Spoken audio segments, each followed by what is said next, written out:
welcome back to another episode of the EXP Podcast. I'm joined once again by Kem and Luan, my co-hosts. Hey everyone. Hello. And we have with us this week Chris and Tyler, and we're going to be talking about the topic of being creative with 3D art. So I'll get them to introduce themselves. Tyler, do you want to start us off? Sure. My name is Tyler Smith. I'm a senior environment artist currently working at Sony Sucker Punch here in Seattle. My main job is working the terrain and environment layout for the worlds we build at Sucker Punch. And Chris.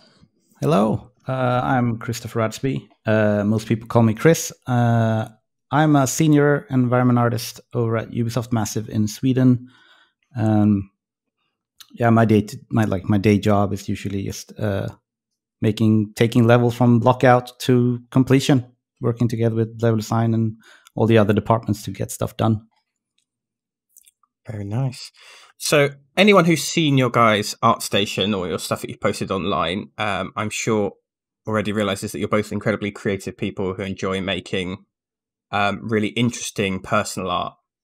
So the first thing that I wanted to kind of ask you is what's your approach to your personal projects and going about those to achieve such interesting results? And how do you kind of get those results within such a quick time? Because I think a lot of people have sort of, especially with, I know Tyler's constantly kind of throwing out that awesome work. And we've had people say, man, I just constantly see this new awesome stuff. How is he so fast? So, how about we start with Tyler on that one? Yeah, so what I do is it's mainly about building a really good asset library to go from. So what I mainly do is I start with creating a lot of sculptures in ZBrush, whether that be trees, organic shape practice, foliage practice, rock practice. And I've been building a library in my UE4 project for about, I'd say, 4 or 5 years, something like that.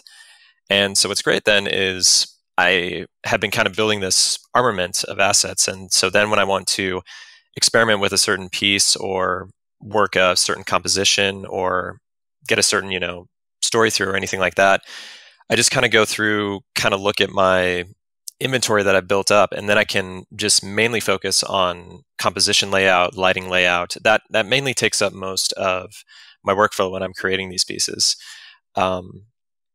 And so that's kind of the nice factor. It does take a while to build this up. Like hypothetically, with my portfolio, if I wanted to do something that was very heavily based in like architecture or hard surface work, it would probably take a few months or so until I had a good amount of an asset library that was high enough quality to where I could go in and just sort of have that really nice whimsical workflow of arranging shapes to mainly just focus on studying composition studies from old illustration and old background paintings, things like that. That's mainly what I focus on is just really trying to get that element of shape language and graphic design based off some of the painting and illustration work I've seen.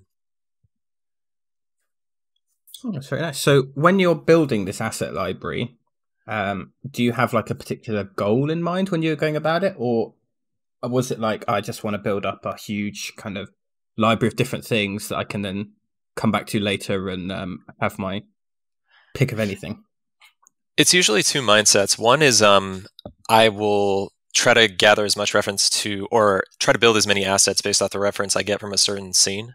Like I'm very lucky where I live out here in the Pacific Northwest. So if I ever take a trip to like the peninsula or some of the old growth temperate forests or rainforests or wherever I go out in nature, I'll kind of be like, hey, I want to really capture this essence of this scene. And so I kind of build a reference library. I then kind of set to work, understanding, okay, what assets do I need in order to replicate this scene from a realistic perspective. And so then I kind of have my collection of assets that mimic the realistic representation of a scene. And then the other mindset I have is experimenting with shape language and more interesting aesthetic psychedelic experimentation. And that's a little bit more freeform. I am looking at a lot of reference, some of the work by Mobius, Android Jones. It's either Kilianang or Cilianang. I'm sorry if I'm mispronouncing his name, but some of those really amazing abstract artists, and just getting in that sort of mindset. And then once I have those two elements kind of set up, I like to combine the two to get that sort of element of the realistic representation of the world, and also just that really interesting sort of morphing of both the strange and sort of imaginative concept grounded in a more realistic scene, I'd say. So you touched on it a little bit, but it's something I kind of wanted to ask you a little bit more about, because your art tends to be a little bit more on the abstract side, right? Like you said, is there a reason you sort of chose that kind of art style, I guess? Is there something that influenced you that you really liked, and you went, oh, I'm going to make a lot of more abstract composition-y things rather than just specific rooms, etc.? I think it's kind of hard to put my finger on why that was such a big calling to me. It might just have to do with what's interesting is I'm kind of delving more and more into psychology. My fiance is going to school for psychology, and we're learning all kinds of interesting stuff about the brain and human representation of, what's important to a specific human, and what their element of communication with their emotions, and also analyzing their environment and representing it and everything. And that might get a little bit off on a tangent there, but I believe that, yeah, there's a sense of comfort too. I think with every artist I've kind of seen, they kind of fall into that subject matter where, for whatever reason, it's a very, very easy and fun place to be, whether that be drawing people, drawing animals, making guns, or making cars or hard surface objects. Or I guess in my case, it just fell to me where interesting shape experimentation really was that place where it's recreational more than kind of the hard work. And I've tried with different subject matters, like, and you just kind of know, like, you can try different subject matters. Like, I've tried people and costumes and clothing and stuff, and it's more like assembling a ship in a bottle rather than like that recreational sort of. It's just as recreational as much as it's a serious job that you're doing creating stuff. So that's where I kind of find myself with that. Is it just kind of in very short terms, I guess it just kind of feels right sticking to that subject matter. No, it makes total sense. Okay. And what about Chris? How do you go about scoping out and kind of managing your personal projects? I think like usually my own art tends to, or most of my personal projects tends to be for me to learn something, like a new workflow or using new tools. Most of my scenes like that I have in my portfolio has been about just learning a new 3D package where I just try and kick out something. But then generally with scoping, I think scoping comes with experience most of the time. A lot of the times people ask me like how to properly scope and stuff. But I tend to just make my stuff very simple, mainly because I'm at the point where I feel a lot of the modern workflows are too cumbersome. Like it's almost becoming a barrier for being creative or making art in general. Like, okay, I have to go through all these steps to just make a gun or something, right? There's just this whole process, and I kind of just want to shorten that, the time it takes to make something. So yeah, usually if you look at my scenes, it's usually composed of very few assets and very little like texture work, and I tend to focus more on how do I bring life into the scene. It makes it easier scoping wise as well, I would say. You're absolutely right, actually. These as we progress with all this latest technology and stuff, it tends to get just more and more I guess time consuming to make the art as nice as you want to, right? So I think it's something that I find really interesting, where more and more people are starting to delve into just what they want to make. It's like just put an emotion out there or a feeling, or just want to experiment with color and composition. And they want to try to keep that stuff as simple as possible. So we're starting to see a lot more art like what you guys make, which is what I find like fascinating, right? But I couldn't agree more with the fact that it's becoming a barrier this sort of quality level of like just getting everything to the utmost realistic, you know.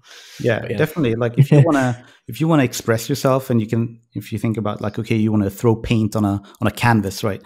Like imagine if you had to make all the paint, so you have to be able to throw the Oh my paint on the God. canvas. It's basically, that's where we are, and I can understand that. Like most juniors or students, they have to go through the whole thing and learn how to make the paint, right? But at some point, maybe like trying to stop and think about, like you can use whatever to make art. Yeah, generally, like that's why like stuff like tilt brush is amazing. Like on the VR painting or the VR sculpting, because it's just new ways to make 3D art. And I think that kind of stuff is just really cool to see. It just enables people to make art easier. Yeah, I've been playing with Oculus Medium actually, and one of our concept artists has taken this something that he just played in VR with all the way through to final, and it was really interesting to see the process. I think the sort of real life sculpting is really going to bring a little bit more of a like a fresh sort of jolt of imagination to people's artwork, I think. Yeah, for sure. And I'm really looking forward to seeing that becoming like a standard, like a proper way to work professionally in production. So how are you scoping? Because Tyler has his entire project ready. He's got all the paint, as you said, it's ready to go, and he can just build scenes as fast as he wants. But you're working on pretty much your own game at the moment in your spare time. Like how do you scope something like that? Do you just realize it's going to be done when it's done, or it's going to be done when it's done? I mean, I'm trying to learn everything from scratch. But what's the release date, man? No, I don't know. I guess, I mean, it all started with just me trying to learn more about game development as a whole, right? I think being an artist is all fun, but being able to create something for yourself completely by yourself is quite interesting. But it's also wild. Like you see my art. Like at some point, I was like, "Okay, cool, so let's do realistic," and then I've just started simplifying my process to the point, like, okay, so it's viable now. Like I try to make like indie friendly art. It still has to look good, and but it needs to be quick to make, because I can't be bogged down like in like taking 2 weeks to make an asset or something. It's too much time. But I mean, I don't know how to scope this. I do keep a Trello board, right? But even that thing it's full of stuff. That can always change. Just outsource half of it to Tyler. I'm sure he can send you some assets. He's got the asset library, yeah. I mean, it would be interesting. Like Tyler's work is completely different from anything else on ArtStation, right? So it would be very interesting. Like you've created like this whole universe with your style, right? Which is really cool. So I think if you put that into a game, that would be amazing, right? Like just making a whole complete world, right? I would be a challenge for Tyler there. It's funny you mentioned that, by the way, because anytime, I don't know if everyone else is here, but anytime I'm browsing ArtStation, I can pick out your pieces without even clicking on it. Like, oh, that's a Tyler piece. Like it has this recipe. I don't know what it is, but they just stand out so well. It's either the color or the composition. So it would work really well in a game. Thank you. I really appreciate that. It's funny you should mention that. I did try to get a IP off the ground. This was about 4 years ago, and I don't think I can drop names or anything like that, but I can probably just talk about the general story. And the art style was definitely there. We were trying to figure out how to assign gameplay mechanics to it, because we were trying to get that balance between is it a walking simulator, or would we want to go full-blown with a lot of design budget thrown into the project. And unfortunately, I think we were right on the end cusp of the walking simulator boom, which was around, I think, like 2015, something like that, where I think the last like big title like that was Abzu, which I absolutely love that game. Very huge inspiration. And I think unfortunately after that, the kind of golden age of walking sims, like companies being like, oh my God, yes, like walking sims are, people love them. Let's, give them the money to make this. So we were like probably like 6 months too late for that. And then unfortunately kind of got stuck in limbo where we were trying to figure out a game design doc for it. And it was a very, very huge learning experience because I really kind of got humbled where it's like, okay, I need to work better on my storytelling. I need to work better on my elements of gameplay. And so it was I just take it away as it was a very interesting learning experience. And we made it to about a vertical slice. And then after that, I think the IP kind of was no more after that, but it was really cool to see. Man, I imagine that was a hell of a learning experience, actually. But hey, man, maybe some other time, right? Definitely, yeah. We'll see. I mean, yeah, I'm learning a lot at Sucker Punch. I work with very talented, very, very smart people that are teaching me new stuff every day. So I'm very thankful for that. Been learning so much as far as the elements of gameplay design, and that's really wonderful too. Because in my personal work, I think one of my biggest weaknesses is I tend to focus on one single camera shot, like it's a side scroller game. And what's great is that my day job, I really get trained on a daily basis where it's like you need to think about the player moving around the world in a 360 perspective, where they're going to look, how you can preemptively decide where the player is going to look, how to set up a path or essentially where the player gets from point A to point B and what that experience is going to be based off where their eyes are going to go. And I work with a lot of people who used to work at Naughty Dog too, so they really are masters at that as far as the art of not just composition in a single image that you'd see on ArtStation, but rather, when you're walking around a space where you want the player's eye to go. So it's really cool.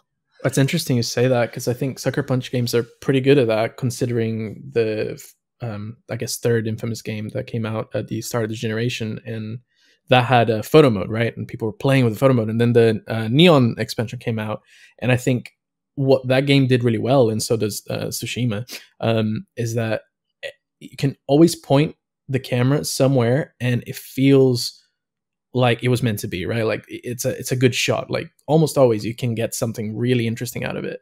I think Sucker Punch is pretty good at that, and especially with Ghost of Tsushima as well, which with all that movement, all that color. It's true. It's very true to what you say. I wanted to ask you something, Tyler, real quick. Yeah, sure. Your portfolio is full of these like gorgeous explorations and color, and then you have a burger. What's the story behind that burger? Well, hungry, dude. There actually is maybe a little bit of personal story behind that.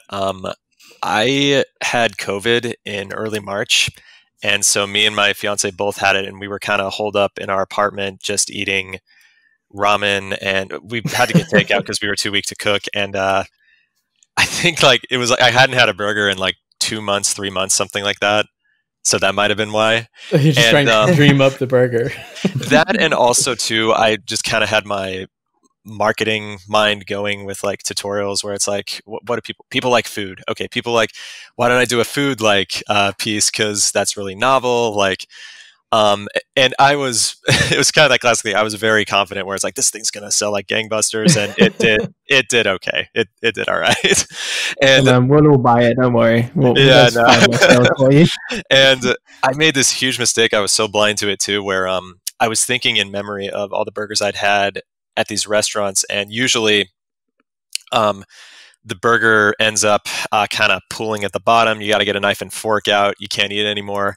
So for whatever reason, my mind is just like, oh, put a pool of like burger juice at the bottom, because that's what you remember when you were eating burgers. And that was a terrible idea, because everyone's just like, dude, like what is going on with that puddle of gravy underneath the burger? So I had to go in and like paint it out for the cover piece. And but yeah, I like to do I like doing studies of food just because it is a lot of fun. I mean, I'm a bit of a foodie, so there is kind of that passion. You want to put it into like the art you do in a strange way. I mean, so I guess, yeah, that's kind of the thing, is just sort of a couple combinations of just like wanting to express my passion for food in an art piece, and also trying to be kind of novel and niche on ArtStation, thinking, hey, maybe this is a trend that no one's taken on yet, and maybe I'll be a trailblazer, but it wasn't meant to be there. So, oh, that's awesome. That's awesome. Yeah, it's not a bad idea though. So I wanted to go back to something that I think Chris mentioned a little bit ago about he was saying that in his projects he likes to spend a bit more time rather than on the modeling and texturing side, but onto making things a bit more dynamic and alive. And I think that's something that both of you do really, really well with your scenes. You've got those little videos on ArtStation of stuff moving. I know, Chris, you had that recent one for the scene from your game that you're working on that had all the lovely wind and the water and all these fantastic VFX and kind of shader work that you put into there. I think with personal work, it's quite common that we see people take 2 or 3 shots of a static scene. That's what they put up. That's their like portfolio project or their personal piece. And it can be very difficult to make. They plan for those shots, they plan for the angles, but they don't necessarily manage to make the dynamic, lively world that you sort of, if you were playing an actual game, what you'd want to see. So I guess the question is to you guys, how do you approach kind of using those more sort of a little bit technical elements to kind of enhance your art and bring them alive? Who do you want taking it? I don't mind. Who wants to go? I guess you can start with Chris, I think, maybe. All right. He's art effects everywhere. I think I wouldn't really want to tell people to learn how to make their own visual effects. It's a lot of work to like master something outside of their like their regular job or something, right? But I tend to think about like whenever I mentor someone or when I make my own scenes, I tend to think about my scene as a small short movie, like a 30-second thing. And then what you can do in those 30 seconds to just make it feel more alive, even if it's just camera movement. But as soon as you put a camera in it and that you know that you're going to have just a short little movie, the feeling that you need to add something that moves into it becomes like vital. Like you start to feel like it's feeling really dead if you don't. So, I mean, I tend to use everything from just regular visual effects. I'm really into, like, with my latest scene, I tried morph target stuff, like morph target animations. I think that's a kind of cool, cheap way to try something, to add some movement in there. Yeah. Yeah, the Cyberpunk challenge you did has tons of like movement, but it's because it's a ton. Altogether, it looks very complicated, but I imagine if you rip them into their core components, it's simple animations, I guess, or just particle systems. Yeah, particle systems, like the flying cars in the background are spewing. It's like a particle system that's spewing out meshes, just going, and they have a trail or whatever. And it's simple. You don't really have to think. It's just like a particle emitter. Push out a mesh, it looks like a flying car. Okay, perfect. But like that scene is also, I think I was basically done after 2 weeks. Because it is super simple. Like I don't even have normal maps on my textures because why would you need them? Like there's no for the style I was going for, and there was just no need for normal maps or any fancy texture work, right? I used to want to focus on. In that one, I used to focus on learning how to use the sequencer, learning how to rig in Blender and animate things, right? Like how to animate in like Unreal in the sequencer, and even like small, like I have a rat running. I obviously didn't make the rat, but it has animations that you could. So I tried putting it together in the sequencer to make it look like it's actually moving. I made a little robot that flies around like a little drone. But yeah, it's just stuff to make it feel more alive. I think like if you're a student or you want to get hired by like an indie studio or something, like just presenting your work in like a tiny teaser like that with moving things shows that you can do a bunch of things, right? I think that's quite valuable to have, and it doesn't take that much time to do or learn. But the payoff's good. Yeah, I think so. I'd recommend everybody to just try it out at least. I think I got a taste for it when because I joined that NVIDIA challenge a while back, and I had like 3 days to come up with something. So I just made something super quick using the UE4 sequencer, and then I just like, oh wow, yeah, this could be a thing. Just making, because like even if you're using megascans to put together a scene or something, like to push it beyond, it might be interesting to actually for people to actually make small, like really small short movies or something.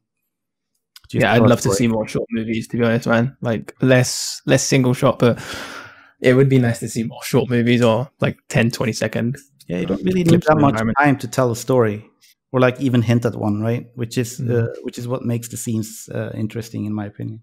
That's kind of how I think of most of my personal projects, especially all the ones that I didn't finish. It's just I try to, I think of an idea, and then I try to think of a cinematic that goes with it. And one thing I do is I know that ArtStation's video's 1 minute, right? So right. I try to think of how can I tell this story in this world that I'm just thinking of in 1 minute. And so then I make a bunch of really terrible white boxy shots, and I just compose it really quickly together and see if it works. And then if it works, I just take that stuff to final. I actually pick out music first. Oh yes, absolutely, really? Dude. Yeah. I think theme, like okay, cyberpunk. Then I find the music piece, because when you're gonna like cut together like a 30-second, 1 minute video, and you don't time the cuts and like what happens to the music, it becomes really annoying to try and like afterwards cut everything together in a good way. Time it or whatever.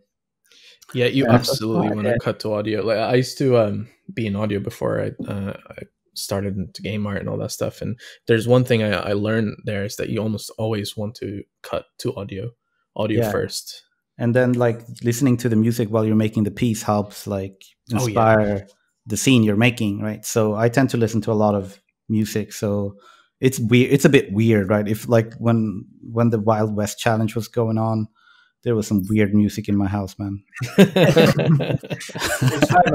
Tumbleweed rolling down the floor.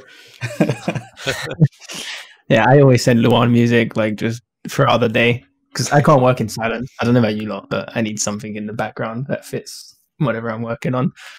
Yeah, I think it helps. Nowadays I just have a Teams calls with my coworkers, and just random noises are happening and people are going mental. So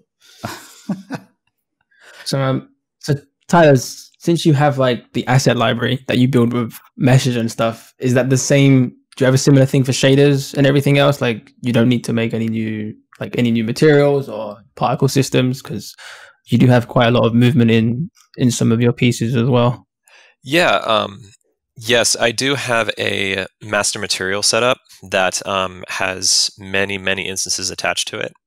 I try to keep the elements of master materials as small as possible, with the exception of very specific things like ocean water, river water, or Aurora Borealis stuff or something like that. So yeah, I would say with that, and really understanding how getting a simple foundation of the panner effect in the UE4 material editor, which is just, getting textures to scroll, and just seeing how just that simple foundation can really create so much opportunity for movement in your scene. I think that's what people, because so they can get easily daunted by, okay, the VFX pipelines, and they can easily see something like from RealFlow or Houdini and be like, oh man, that's pretty daunting to do that. But really just understanding it's like all you need to do is just take two textures, pan them against each other, or pan a texture that's turning certain elements on or off on your material, whether that be world position offset or displacement or emissive patterns or normal map patterns or anything like that. And it can really just open the floodgates to cool opportunities you can put into your scene.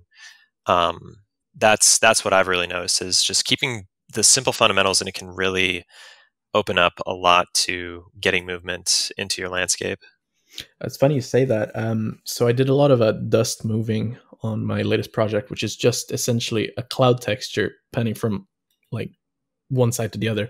But there's one thing I picked up from you actually, is using a flow map to just like get a little bit of inconsistency in that movement and a little bit of up and down going on. And that was something I didn't think of. And when I saw you did that with your cloud tutorials, I was like, yeah, this is going to become pretty helpful here, and I'm going to create so much dynamic, whatever the word for dynamicity is, Right. just by doing this.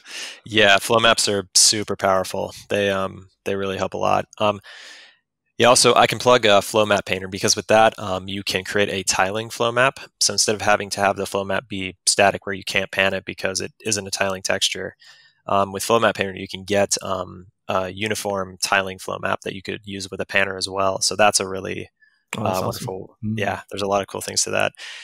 And I mean, I am torn, because with Niagara being released for UE4, I mean, I see stuff that's just jaw dropping coming from, some of these shader artists and the engineers from Epic and everything like that. And it's like, and then I go into just the basic tutorials of Niagara, and it's very, very daunting and very, very technical, but it's so tempting because you see these end results and it's like, man, if I can just be patient, take some weeks and just buckle down, I'm going to fall on my face and make a bunch of bad art, but just think like how you were back in college. You did the same thing, and you can push through it and get some really cool results. But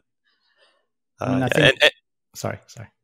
Oh, just what I wanted to say too. Yeah, when it comes to getting movement in your scenes, I think it's essential. It would be like getting into film and not using editing, or getting into oil painting and not using color, which I guess you can do with oil painting. There are some really good black and white value studies, but it's a really essential part of the medium as game artists, is that we can get stuff moving. And I've heard from many people across the industry that I've worked with that, those are the portfolios that definitely stand out. The students and the people that take time to get a little, GIF image or a little 30-second video. It really is a huge difference in getting yourself noticed. I mean, I think as environment artists, we're prone to that anyway, right? Like we're making a game, we're making an environment. It's a living place. Like players are moving the camera around it and navigating it, so there needs movement.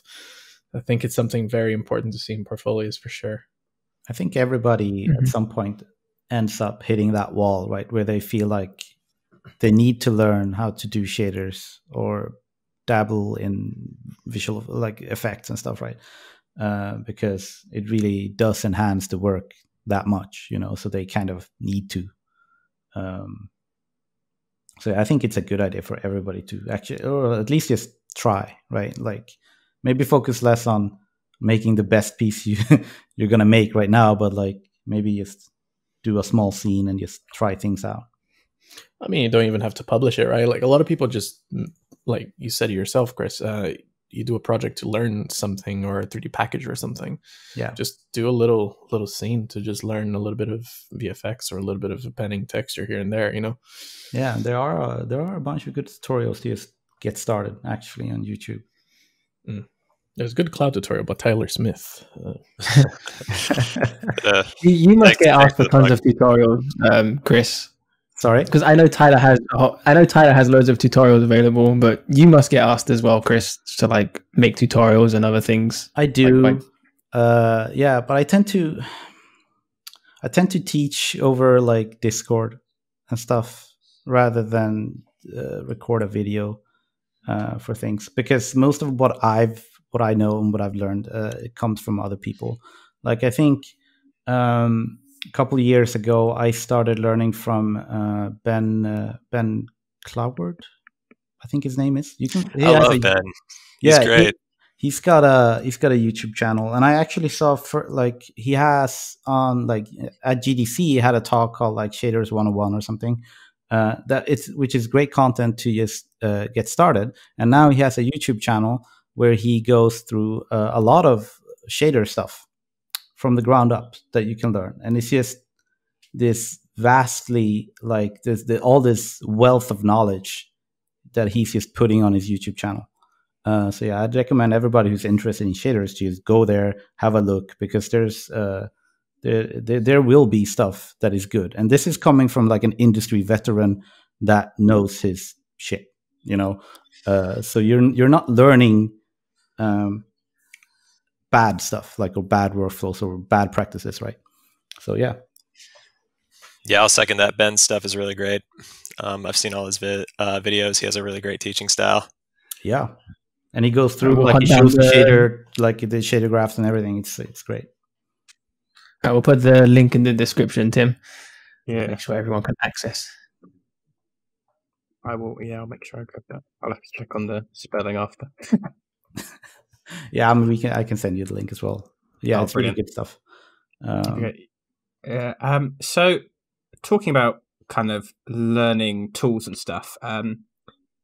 I think both of you have very interesting creative responses and ways that you kind of use the tools. And something that we've seen a lot is people will struggle with feeling that a tool has to be used in a certain way, or a piece of software can't do X, and I can't do what I want to do because I'm using Maya and it doesn't do this thing, or I'm using Blender and it doesn't do this thing. I think both of you have kind of shown in your work and your process stuff where you've kind of gone outside the box or used something in a very different way to achieve a really interesting result. So how do you kind of go about applying that kind of creativity to the way you use stuff to not feel constrained by the tools that you're using? It's a big one. Like for me, I tend to, since I've moved 3D packages a lot, most of the things where I don't feel constrained because I use them all at this point. Like if I feel like Blender is not doing something, I just switch back to Modo, or I even go as far as back to using 3D Studio Max, right? And I've set, like, even ever since I started using Maya, I've started to set all the controls, the viewport controls of my 3D software to be the same. So I can move through them without feeling awkward, because it's easier to like remember, like, okay, how to use like the circular menus in Maya or something, right? Than it is to get used to all the different and varied camera controls. I think it's important to learn like a software vanilla and then make it how you want it to be, right? Just so that you kind of understand what they're trying to do with software. I think Blender for me was a lot like that, because I use Blender almost all the time now, other than at work. And as it stands as a vanilla product, there's a lot of focus on how you use the hotkeys. Now, I'm not a big fan of Blender's hotkeys. As a matter of fact, I changed a lot of them to be more like Maya, but you can see the power of what they're trying to do by just having almost everything be a hotkey, just tap, tap, tap, tap, tap, right? Yeah. You're totally right though. Like just changing the viewport to. I don't change the hotkeys though. Like I tend to just change the camera controls because if I change the hotkeys and then suddenly I can't follow any tutorials. Exactly. I had that problem. So yeah, that's how I tend to do it. And since I moved software now, and at this point I feel confident that I can move to any software. It usually takes me like a month to do it. But I go kind of hardcore. I uninstall all the other 3D software while I'm learning. Go all in. To be like, okay, if I want to do something, I have to use Blender or something, So that works for me at least. That's the hardcore mode, just uninstalling it all. Yeah, like Iron Man. Iron Man mode. Yeah, I'm not sure if Tyler has any good advice. Yeah, I'd say not to get bogged down by sticking in one software. And I should do a disclaimer because when I do a lot of tutorials, I try to say I did this all in ZBrush, I did this all in Maya, just because I try not to say it's like, hey, you bought this tutorial, now you got to buy these other, 3 pieces of software in order for this pipeline to work. Because I always hated that when I was learning in school, because I was, couldn't afford a lot of that stuff. So there is that. But I think, and I don't want to discredit at all when someone says 100% Substance Designer in their post. It is very impressive. And that is very, very validating, or they deserve a lot of validation for it's like, hey, this is 100% Substance Designer, or this is 100% 3ds Max or anything. Because I was doing the same thing way back when, hard surface modeling, you kind of get this weird sort of sense of accomplishment in the process of making the end result. Even though the end result, they're never going to know. It's like, hey, this gun that I modeled, it's all one single piece of geometry. And I spent, an extra 20 hours like fighting the topology and fighting the pinching and when I smoothed it and everything like that. But I kept it all as one piece, and that's a huge accomplishment. And it's a big accomplishment for you when you make it, but like for everybody, it's like, well, I'm happy for you, but I don't see that at all in the final render. At least 99% of the people, I would say. So I'd say that is a huge factor. Just working with flexibility and just knowing too. It really is just a long process of experimentation, and 80% of those experiments not working. I think in a lot of the tutorial workflows I do now, I try not to do too much because the videos would end up being like 8 hours long. But it is like where if you try to do something like, say, I need to do the top of a piece of cheesecake or something like that, or I need to do the packaging on a piece of angel food cake or something. There's just food again. There's the food again, yeah.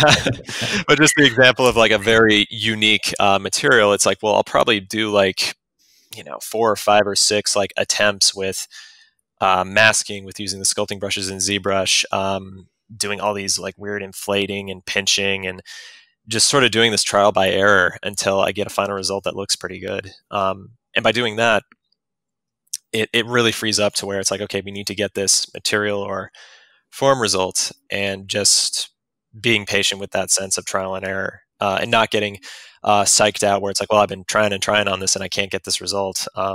So it really is just a patience game of, or a waiting game of knowing that the right workflow will come through. And just really the amount of brushes in ZBrush is really crazy. And there's so many like brushes that just do this one weird like thing with the form. And it's like, I'll never use that until I'm, going to make this piece of like, whatever, like the top of a cork bottle or something. It's like, I'll reach into this one folder in the back of the ZBrush directory and pull it out and use it. It was waiting for, its moment to shine for this one material, and now it's going back in the drawer kind of thing. Yeah. Do you guys ever go back and update some of like, I guess your legacy stuff? Like Chris, for example, if you're working on the game and you find this epic tool that does the assets so much quicker than what you made last year, do you update it to fit the pipeline? Or do you just think, okay? I mean, not really. I tend to not go back that much, to be honest. But I mean, I have found a lot of new cool ways of working that has made my life easier. Like when I want to make complex shapes, something like displacement mapping ZBrush and then pushing out a low poly from that, which helps a lot. Like you make something quick in Substance Designer. Like I think I did it for one of my older pieces where I was making this a ceramic tile roof, right? And I didn't want to model the whole roof. So I quickly made something in Substance Designer, pushed it into ZBrush, displacement mapped it, and then pushed out the model again after it was displaced, but simplified. So then it was done. Like it was done in 5 minutes or something, and it had all its UV saved and everything. So yeah, I think there are definitely like ways to work that are more efficient or just quicker. But it takes experience and all that time just failing to even get there, I guess. But yeah, that's why I like stuff like Twitter or something, right? Where you're just following a tag and then you see a workflow just pop up. Someone just made a quick tutorial for like an image or a quick video. So I quite enjoy just trying to follow all these 3D tags and Unreal tags on Twitter and stuff to learn more.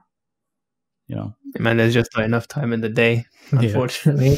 Like just to learn it always need 8 weeks. That's all we need. Yeah. Yeah, I mean, learning, you have to sacrifice or like invest the time to learn, I guess, most of the time. Yeah. I think a lot of people get way too caught up on, I got to do this quick, or this is taking too long, or my usual advice is to just take it easy. Just you'll get there and don't rush things. And unfortunately, that rushing always shows through, right? You always see that on the portfolio in the end of the day. So, well, I think people get caught up in like you have to use the most modern workflows or something. Like you can make art with the simplest means.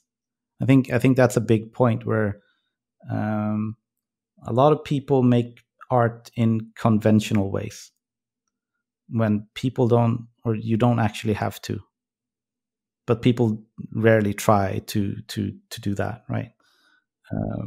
So I think, yeah, I mean, if you have the time, like being hired by like a AAA company, you have the luxury of time to try new things, right? And you're safe and stable. As stable as you can be to try new things, right? But if you have time, I think it's definitely interesting to try new ways of making art. Okay, so I think probably a good time to get out some of our Patreon questions to field to you guys. So, I've got a few questions here. So we have one. Everyone on Discord has changed their name to something Halloween themed, so it's going to be impossible to read the names. So the first question we've got, we have a question here about vegetation. So saying that both of you have got some really amazing showcases of vegetation on your ArtStation, and they want to know about the process of putting different types of plants together aesthetically while working with creative environments, and if you have any tips about kind of placement of vegetation within environments to help them look more grounded, how you can mix different sizes, shapes, and color. I guess the look of that, how you can kind of get that more like a genuine, natural, organic feel in your vegetation. Right. That's a good question. Yeah.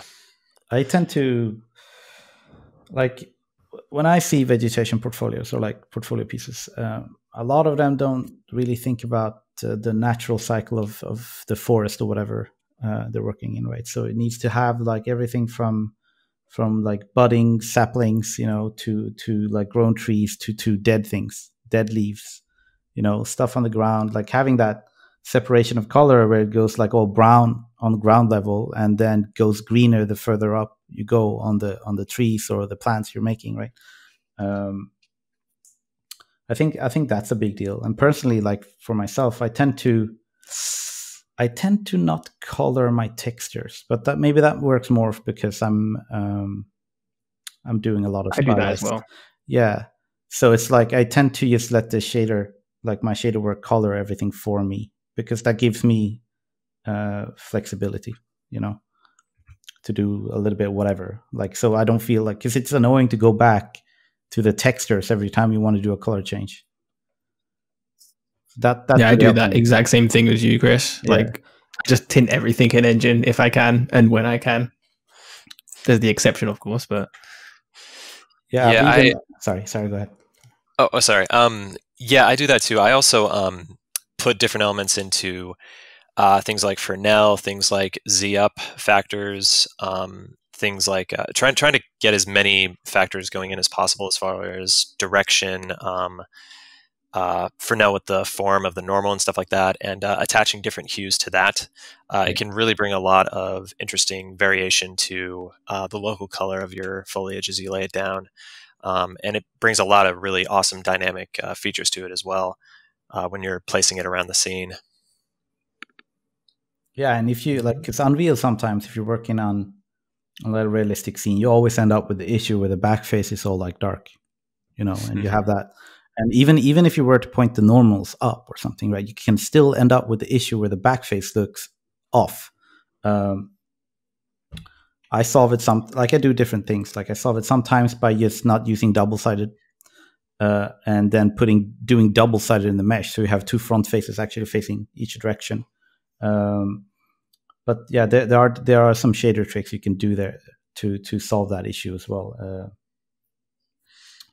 Yeah, I would say, it is kind of I wouldn't say a frustratingly simple answer, but it is.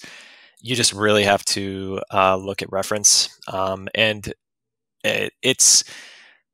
if you live in a place where it's a little tougher to look at foliage and how it's growing and everything. But I would say, like, even if you live in like Nevada or something like that, or you could just go to a nursery or a greenhouse or something like that, and just really seeing that mathematical sense of how there's always more mass on the bottom, like 9 times out of 10, there's less mass on the top. Understanding it's really just a lot of research and a lot of understanding the anatomy of ecosystems, and not just plant life. I mean, it would definitely help too of knowing, the anatomy of basic anatomy of plants and how leaves and stalks and flowering flowers and buds and all that stuff work, as well as trees and how they work, but also understanding the ecosystems and how they are affected by erosion, by weather patterns, by certain amounts of interaction with each other, how, you know, certain plants will take over and consume other plant ecosystems, things like that. It's like learning any other type of anatomy. It's taking that anatomy learning principle and applying it to really anything, whether it's, you know, ecosystems, how, you know, hard surface like products are made, like toasters and vacuum cleaners and stuff like that. There's a rhyme and reason to everything, and just learning sort of the fundamentals of that can really benefit you with any kind of concepting or creating. Yeah, like think about like how trees grow towards the light, or they lean towards the light, right? So it's important sometimes in certain scenes to like actually try to get that in, because it adds this sense of realism to it. You might not notice it, but it's there, like you can feel it.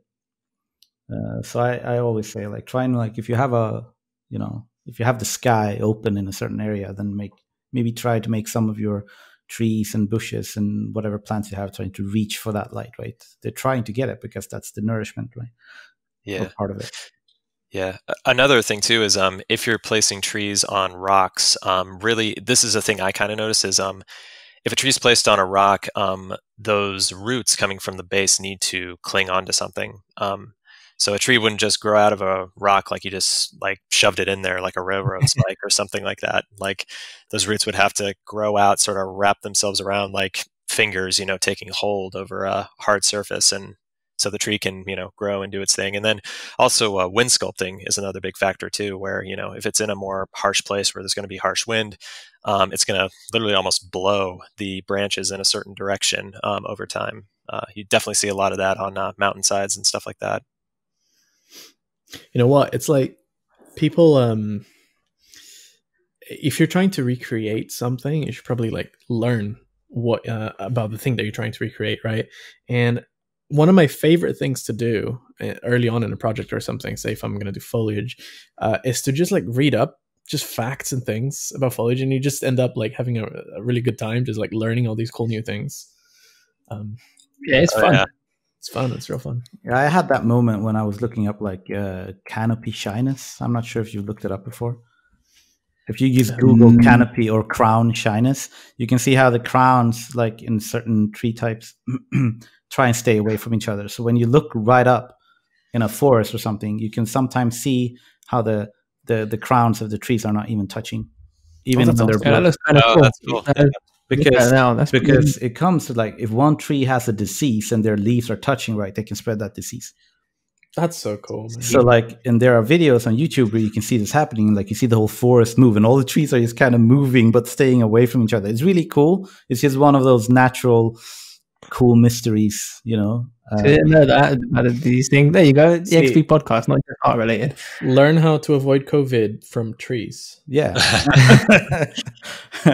it's cool though. I've yet to see that in a game. Actually, that would be neat. You can be the first one, Chris. Yeah, no, it seems expensive. I don't know. That's an artist reaction right there. Yeah. But it kind of makes me want to make a crown pattern just using Substance Designer or something, right? And then just hook up all the branches to that somehow. Like maybe if you create points in the canopy with Houdini or something, and then have the trees grow into those points. I don't know. Could be cool. Someone try it. Someone's happy. All right, Tyler, you're up. Was there another question, or is it just adding on to that one? If you've got anything else, or I can fill the new question out.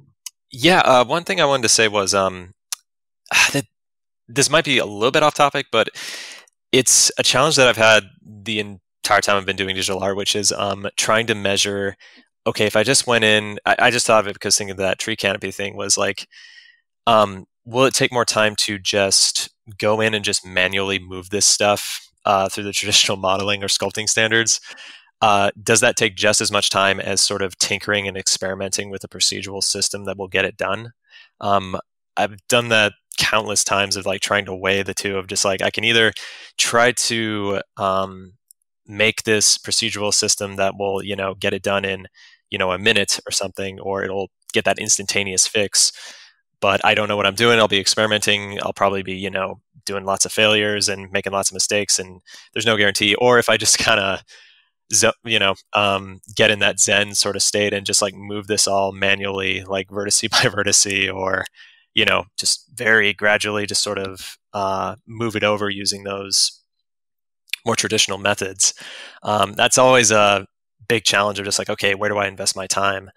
And I guess I bring it up just because, like, if people, I would say when in doubt, do the more traditional time-consuming factor, because at least it'll be done. It'll be done in a way where you're like, yeah, I know that this is really solid, and you know, there's no room for error, I guess. That's I guess where I would fall. But at the same time, you don't want to just give up and not innovate or see if there's cool new ways that you can do things. So it's just, if you feel confused or ever guilty or confused about that, just know you're definitely not alone. Everybody goes through that, where it's like, Yeah. I mean, there are definitely ways to be faster with the traditional approach. I use the traditional approach as well, but I tend to like create groups of different branches and different sizes, right? And then I snap them to the vertices of the branches and go like pop, pop, pop, Yeah. pop, pop, pop, you know. And then if you ever need to change everything or load them at, or like create loads for them at the same time, you already have like that that instanced hierarchy group of meshes that you can just change potentially. definitely. Which is, yeah, I kind of liked. I'm not sure if you looked at it like Horizon's approach, where they started off with like the triangle, like they had to No. try to make a branch, right? And that's what they started from. So they added like more complexity to the try poly, so that, yeah, they started basically with the last LOD for the tree. Yeah. Oh yeah, that's cool.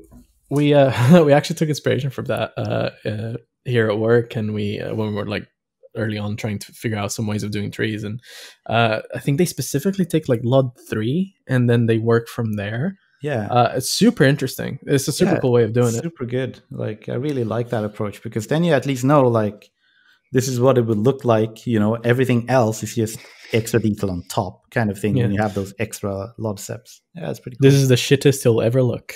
Yeah, exactly. It's a good way to avoid the popping of LODs on foliage, I guess, that you get quite frequently in games as well, if you're sort of visually developing it for a specific LOD, rather than suddenly half the branches disappear when you move 10 foot away. Yeah. It's definitely a good approach. Our next question. So we've got a question here. I think we've touched a little bit on this before, but so it's talking about tech art, and asking sort of what kind of technical things can you kind of get the most, like what are the best sort of technical aspects of engines or software that you can learn as an environment artist that will get you kind of the most, that will improve your environments the most. So if you've say you've got limited time, you need to learn something, if that's shaders or VFX, or what kind of techie aspects of things have you learned that you've seen the biggest kind of improvement in your work from, now I know this, I've been able to do this? Right. Like, I think for me, it's scale aware UVs. You know, so like if you like, I guess the easiest example is like a rock, right? If you have a rock or a cliff, and you make sure you have a shader function that scales the UVs based on the size of the rock, so that when you place it and you like scale it in the level editor or whatever, the UVs scale with it. I think that's really helped me to just be faster, not having to worry about, because that fixes the texel density issue for you. But you don't really have to care about being or not doing it right, or you'll end up with this these huge issues with the texel density. Or just even like when you're making walls and stuff, and you can just scale them in one direction and the UVs just follow, so you can quickly make interior walls and stuff. I think that helps a lot. Yeah, I can second the scalable UVs on rocks. It's so much better just having one rock that you could use 10 times. Yeah, I would say a big one that I think would really help people get noticed is changing dynamic factors to your material. Like, say, having a branch where the leaves wither and die. Maybe not fall off, because that's pretty advanced, but or like a tree burning or catching fire, or getting covered with snow, or getting covered with moss. And these are pretty, those are pretty daunting tasks, but just something simple like, okay, I have this tree. Now, do we want to cover it with snow? Do we want to cover it with moss? Do we want to swap out? So instead of ginkgo leaves, we have more like aspen-like leaves for these branches. Flexibility and dynamic elements with your material setup, with your assets is huge, where you build this like nice asset and it's like, that's great. Can we use it, for this level where it's going to be, fall or winter or this swamp thing? Can we just take this asset and can we just swap the texture because the UVs are in a good spot where we can just, make a new leaf texture or branch texture, and all we need to do is swap the texture itself. Yeah, I agree. That kind of flexibility is super, super important, and demonstrating that, I think, will really get you noticed. Like, yeah, pre-planning your UVs for branches and stuff so you can easily swap out the leaves. That's a really good one. It takes a lot of preparation, but yeah, that's really good. And using like material parameters to like change everything in the scene at once, or like at the same time, right? So you can hook it up to sequencer, and then when you're like having a little fly through whatever, it can go from like spring to winter because you're just changing the material parameter, which changes. And that's hooked up to all the shaders in your scene, right? So when you pull like, the snow from 0 to 1, it changes. Like, so you can use, that stuff is really cool to see. You don't really see a lot of people do that. I guess because people I've done it myself as well. Like, you just kind of get lost with the possibilities and you add it to everything, and then it gets just very daunting by the end of it. At least that's what I imagine most people kind of think when they add parameters to everything that they can. Yeah, and sometimes you just have like a master material when you don't really need to. But I think it's still cool to see when you see people do that kind of thing, though, like big complex shader stuff, even though it's expensive. Yeah. And I would say, for saving time, if you're going to do VFX work, definitely do it in your materials. If you want to experiment with particle effects, if you're demonstrating a scene, I'd say either sort of leapfrog particle effects off of another project, or just buy them off of the asset store or something like that. Because I don't think anyone's going to be like, oh, great, you did the fire too, right? Like, they won't be asking you that unless it's a very, very small indie studio. So just like adding a fire to a fireplace or something like that. I would say if you have any kind of time limitation, I'd say just borrow those particle effects. Unless, of course, you want to pursue VFX. In that case, you should just want to do the fire and not worry about, the cottage room that you put it in or anything like that. Yeah, I think there's a lot of people are a bit scared of including stuff they haven't kind of made themselves. But I think if you're honest about what you haven't made yourself, I think that everyone, or generally it seems like most people in industry, are going to understand that people have time constraints and skills. And if it's not something, like you said, if you don't want to be a VFX artist, and spending 2 months learning how to make a really good fire effect isn't really going to help you out at the end of the day. Yeah, it's as simple, just put in your description with the post like, this fire isn't mine, I bought it from this thing, and that's all you need to do. And any person hiring for more than a very, very small studio would be like, oh, that's totally fine. Like, okay, and I think we have one final question. So we've got a question here about habits and schedule. So what is it that you guys kind of do to be efficient with trying to learn new stuff? Is there anything you particularly do in terms of the way you structure your time to be able to learn and pick up new things? I mean, I've told a lot of people that, because I tend to learn a lot of things, or try to at least. But most people don't really see my learning process, right? I spend stupid amount of time trying to learn things. But what people see are usually the results, right? So I think you shouldn't be worried about taking the time you need to learn something, right? It's just when you do sit down at the PC or whatever, you like make sure you like remove the distractions. Like even if I have 2 monitors at home, right? So like when I was trying to learn like my latest stuff where I'm like doing all like learning coding, I just removed everything, like no Discord, no Facebook, nothing. I just had the window that I was supposed to look at to learn the thing I was supposed to. And that really does help when you try to like just eliminate all the distractions. I like it, Chris. You go all in. It's like delete all their 3D software, delete Discord, let's go in. That's I'm having a panic attack right now just thinking about it. The ultimate 3D Zen space. Yeah. No, I mean people say like, oh, Chris, you go so fast when you learn. Like, how do you do it? I mean, it's like, no, man, I used to spend stupid amount of time trying to learn. You know, I mean, when I eat, I learn. When I go to the bathroom, I look up articles to learn. That kind of thing.